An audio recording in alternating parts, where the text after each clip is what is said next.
Bonjour à tous, bienvenue dans cette nouvelle vidéo. Alors aujourd'hui on va s'intéresser à la création en fait de poutres ou linteaux, enfin voilà, sur notre fichier. Donc vous vous souvenez, la dernière fois on avait créé des murs, on avait vu les XREF et puis aujourd'hui on va continuer tout simplement ce tutoriel. Donc pensez à vous abonner si ce n'est pas déjà fait et à activer les notifications, ça c'est pour être sûr de ne pas louper les vidéos qui arrivent.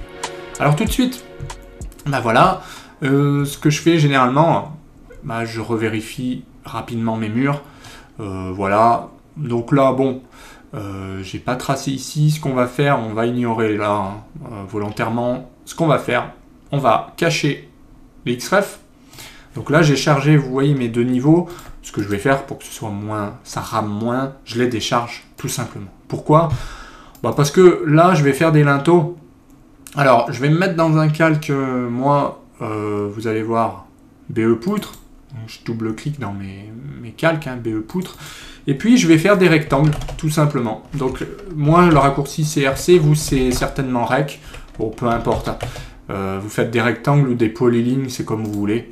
Moi je fais ça parce que ça va plus vite. Et ensuite ce que je fais, c'est que quand j'aurai fini, je modifierai simplement l'ordre de tracé pour que mon mur passe devant. Mais voilà, pour pas perdre de temps, moi je fais ça. Après, vous pouvez aussi tout à fait faire des multilignes, pourquoi pas. C'est une question de goût. Moi, je fais plutôt des rectangles pour pas m'embêter. Et aussi parce que quand je sélectionne, je me mets là et je vois directement les dimensions. Donc là, vous voyez, les plans archi sont vraiment pas top. Et du coup, j'ai des petites différences. Donc si je voulais corriger, j'ai la dimension qui s'affiche. Et je pourrais par exemple faire directement étirer et enlever ce 0,1518 qui m'embête. Mais au moins je l'ai. Alors que si c'était une multiligne, eh bien l'inconvénient c'est que de toute façon, je vous le refais, je fais multiligne, voilà, j'ai pas cette dimension qui s'affiche avec mon DinMod qui est ici toujours. Et du coup ça m'enquiquine. Je serais obligé de le décomposer, mais dans ce cas-là, il n'y a plus vraiment d'intérêt puisque c'est des lignes. Et si demain ça change, vous voyez, je serais obligé de modifier deux éléments, alors que là, je peux très bien étirer cet élément. Bon, vous faites comme vous voulez. Le principe, c'est de finir les linteaux. Donc, en l'occurrence, moi, je vais faire que des rectangles. Voilà, tac. Donc, on a dit qu'on s'intéressait à ça. Ici, on va dire que ça continue, mais on va pas le faire. Je vais finir ici. Je fais des rectangles partout. Et ensuite, on les passera en sous l'objet, mur. Donc on va voir comment on fait. Donc je finis, toujours avec deux points. Voilà, vous voyez, il y a une logique. Pour pas m'embêter, je prends toujours le point en haut à gauche. C'est une question de... Ça dépend. Ça dépend en fait, où vous êtes. Effectivement, là, si vous faites ça et que vous allez choper ce point-là, vous voyez que typiquement, si je fais ça, ça marchera pas, quoi. Parce que je serais obligé de faire un étiré là, enfin c'est le bazar, il vaut mieux partir de là à là, quoi. Ça va plus vite. Donc soyez cohérent avec ça, le reste, il n'y a pas trop de problème. Je vais finir mon linteau ici, alors je vais le mettre en...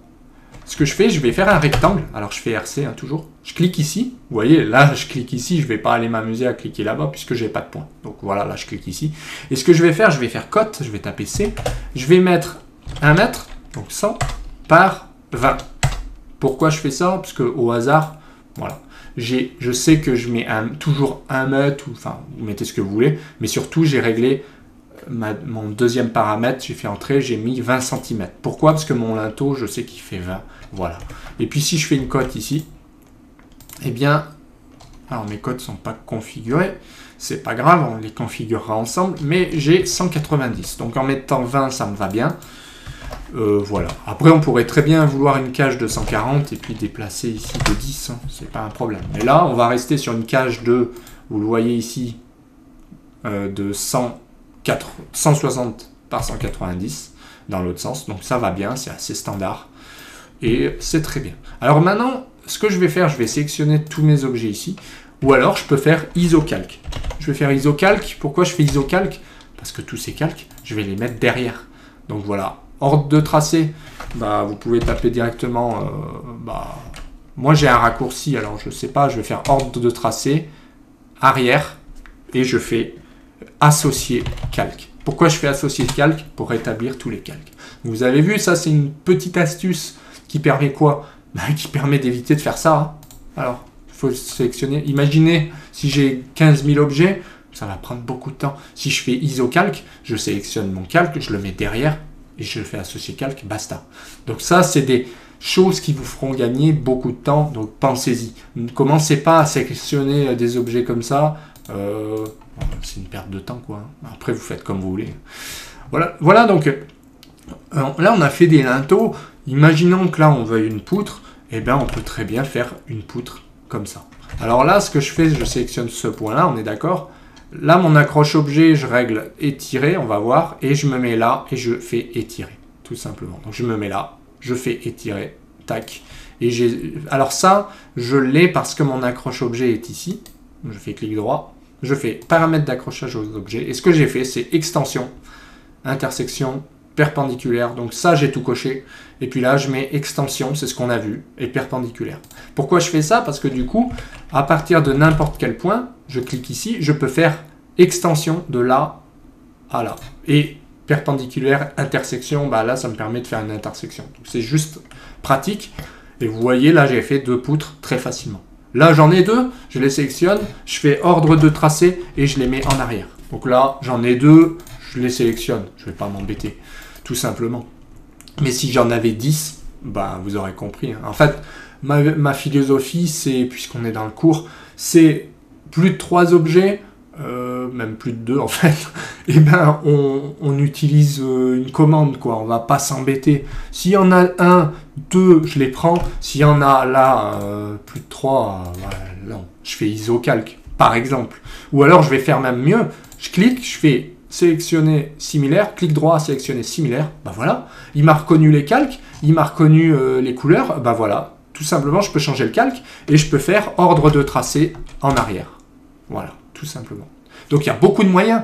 Donc soyez logique, commencez pas à sélectionner 10 objets comme là, je vais pas sélectionner 10 murs. Hein. On verra un moyen pour les passer en polyligne. Donc voilà, si j'oublie, mettez-les en commentaire. Mais on va essayer au fur et à mesure des vidéos d'avoir des astuces comme ça qui évitent de sélectionner les trucs un par un. Pareil, si je veux isoler ce calque, bah, ISO calque. Ou alors je fais ça. Et je fais clic droit, sélectionner, sélectionne-moi les similaires, du même calque et du type de ligne. Ben voilà, là je suis quoi? Calque B à mur, ok. Donc là je peux changer de calque, je peux le passer en arrière-plan ou au contraire le passer devant. Donc il y a beaucoup de moyens. Moi je fais plutôt les poutres derrière, on peut faire les murs devant, ça ne change rien en fait. Donc voilà ce qu'on pouvait dire là sur la création de poutres à cet endroit. Donc voilà, ça on ignore pour le moment et on a déjà nos murs et nos poutres. Maintenant on va s'intéresser aux impacts, comme ça nous permettra de voir la suite du cours. Alors maintenant qu'on a les poutres, ce que je vais faire, c'est que comme d'habitude je vais réactiver mes XREF, donc là les deux, et je vais faire recharger. Donc je vous ai parlé des impacts. Pour moi, c'est logique de faire les impacts. Alors pour faire les impacts, on va faire une chose.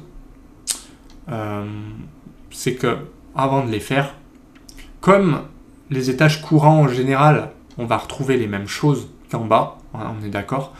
Eh bien, on va imaginer qu'on va copier la même chose. Mais avant de copier, eh bien, moi, ce que j'aime bien, c'est passer les murs en polyligne. Ça, les linteaux, on a vu que c'était des polylignes. Donc là, je vais encore décharger. Ce que je vais vous montrer une petite astuce pour passer tout ça en polyligne. Eh bien, je vais faire ISO calque. Je vais sélectionner ça. Donc j'aurais pu laisser ma XREF, mais bon, peu importe. Ce que je vais vous montrer, c'est PE, donc petite. Mais là, cette fois-ci, au lieu de les faire une par une, on va faire multiples et on va sélectionner tous nos murs d'un coup. Là, je fais entrer. Il me demande convertir, bah oui. Hein. Là, je joins, donc joindre. Il me demande une distance approximative, je vais laisser 0. Je fais 2 fois entrer et automatiquement, vous voyez, j'ai directement toutes mes polylignes. Alors pourquoi j'ai fait ça avant? Parce que quand je vais faire mon copier-coller vers l'impact, pour faire l'impact sup, en fait, je vais faire mon niveau R+2. Ce niveau R+2, avec un peu de chance, il ne va pas trop bouger. Dans ce cas-là, j'aurai plus qu'à copier et mettre des hachures dedans. Et l'avantage des polylignes, c'est que je vais pouvoir mettre des hachures facilement à l'intérieur. Alors bon, là, on verra une petite astuce, voilà, parce que je ne suis pas allé au bout. Vous voyez, c'est coupé en fait. Donc voilà. Donc soit on va clore ces choses-là pour pas s'embêter, on va les clore. Soit il faut effectivement que ce soit fermé. Donc on rebalance une ligne pour fermer tout ça. Là, je pense que je vais pas m'enquiquiner. Quand je vais faire l'impact, je vais les clore. Et puis tant pis quoi. C'est pour l'exemple. Donc, en fait, maintenant que c'est fait, je fais associer calque pour tout voir. Hein. Voilà, donc là, je récupère mes poutres. J'ai fait un petit regen parce que des fois, il y a des petits bugs, vous voyez, les poutres qui étaient passées au-dessus. Mais quand vous faites regen, eh bien, ça se remet comme il faut, en principe. Sinon, il faut refaire un petit coup d'ordre de tracé, tout simplement. Donc maintenant, je vais faire un copier-coller. Hein. Donc, je crois qu'on avait décidé de faire... Donc, je vais très vite, je fais CP. Hein. Moi, c'est C, mais je vais faire avec 5000 parce qu'on avait dit que c'était espacé de 5000. Maintenant, je vais recharger ma XREF, enfin les deux même, je vais les recharger. Pourquoi? Parce que je vais regarder eh bien, ce qui change. Donc ici, on voit que... Pardon, vibreur. On voit ici que voilà, finalement, ce que j'ai fait là, c'est que ma XREF n'est pas tout à fait, vous voyez, la même. Alors, je vérifie que c'est bien placé. Et vous voyez qu'ici, en fait, on est à ce niveau-là. Au niveau du dessus, en fait, on n'a plus ça. Parce que la XREF, je ne l'ai pas bien fermée. Vous voyez, quand je l'ai défini ici, je ne l'ai pas défini de la même manière ici. Alors, ce que je vais faire, c'est que je vais déverrouiller. Hein. Alors, moi, j'utilise déverrou calque, mais... Enfin, voilà, c'est un truc comme ça. On peut faire déverrouiller, hein, je pense, déver calque, voilà. On clique et là j'ai déverrouillé mon calque puisqu'il est dans un calque XREF. Tout ça pour vous dire que je vais refaire XDelim, donc XDelim, je refais un nouveau contour et cette fois-ci j'essaye de prendre tout ça. Voilà. Alors là je le vois pas, je ne sais pas pourquoi. C'est parce que au niveau du dessus, je pense que si j'ouvre ma XREF en fait. Voilà, ma XREF, je l'avais déjà délimité pour vous montrer. Mais voilà, je vais l'agrandir, je vais enregistrer et je vais recharger. Donc vous voyez, là, je me remets sur mon fichier. Ce qu'il faut que je fasse, c'est que je recharge à nouveau mon R+2, puisque je viens de le modifier. Je fais recharger. Et vous voyez, cette fois-ci, il va bien jusqu'au bout. Alors, je peux faire pareil ici. En fait, je l'ai trop rogné. J'ouvre la XREF, hein, je vous montre. Et pareil, je vais faire un peu plus grand comme ça. J'enregistre. Je ferme, toujours bien enregistré, je recharge, des fois il me le propose. Voilà, donc là c'est mieux, parce que, vous voyez, je vérifie mon impact, et là ça a l'air d'être pas mal. Donc, bon, il y a des petites choses comme ça, mais bon, vous voyez, grosso modo, on voit que là, c'est le même niveau, quoi, quasiment, ça change rien du tout. Là, il y a quelque chose au niveau des épaisseurs, on va dire que c'est bon. L'escalier, l'ascenseur, il bouge pas. Là non plus. Il faut juste tout vérifier, en fait. Comme j'ai fait un copier-coller, eh bien, je vérifie que c'est bon. Là, ça a l'air d'être bon. Bon, ma poutre, ça sera... Je peux la laisser, hein, puisque mon mur ici, il est bon. Et ben voilà. En fait, on a l'étage courant, on a de la chance. Ici, c'est strictement le même. Hein, là, il y a des bandes noyées qui sont représentées, mais bon, il faut bien pouvoir circuler ici. Et puis, donc, on peut dire que l'impact, enfin, notre niveau 2, il est fait. Donc, maintenant qu'il est fait, je vais désactiver les XREF.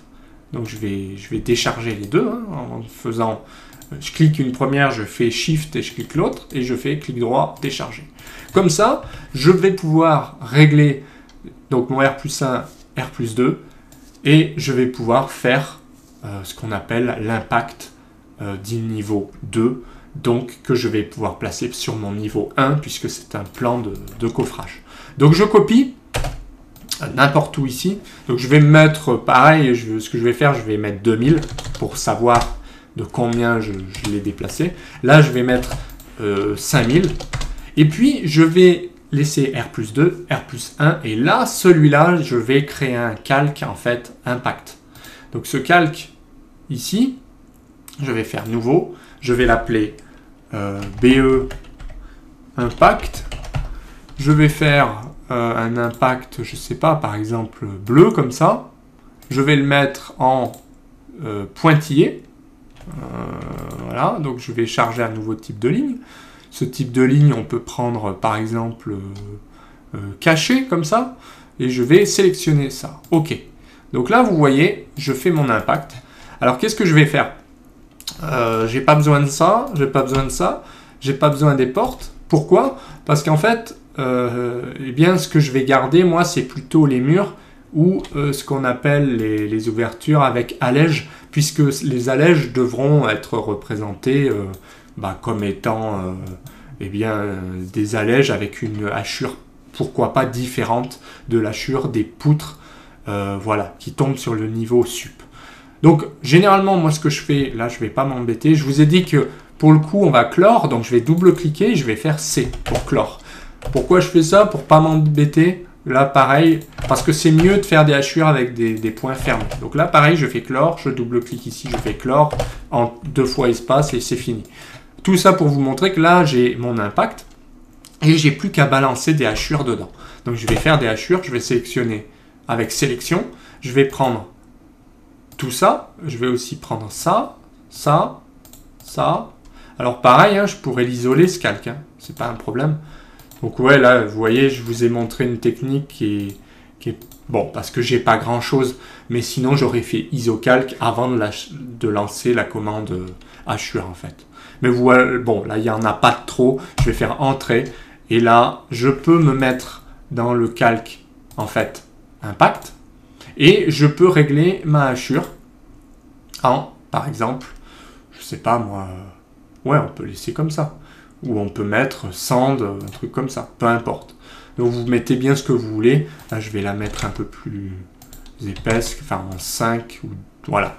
Histoire qu'on la voie, mais pas trop.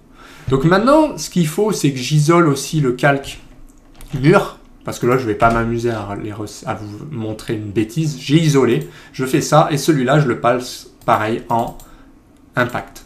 Voilà. Et puis là, je fais associer calque. Donc j'ai mes raccourcis pour aller plus vite. Alors, je vérifie parce que mon LT Scale est peut-être pas réglé. Je vais le mettre en 10. Voilà.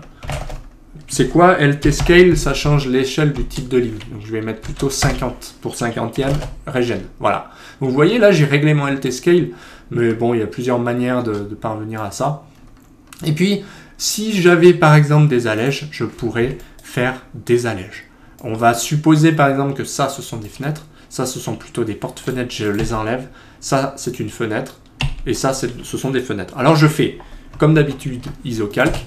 Je fais, ça, j'en ai pas besoin, c'est le linteau. Donc, j'ai fait isocalque. Je sélectionne, je fais hachure. Donc, je lance hachure et je sélectionne tout ça. Et ensuite, je rétablis tous mes calques.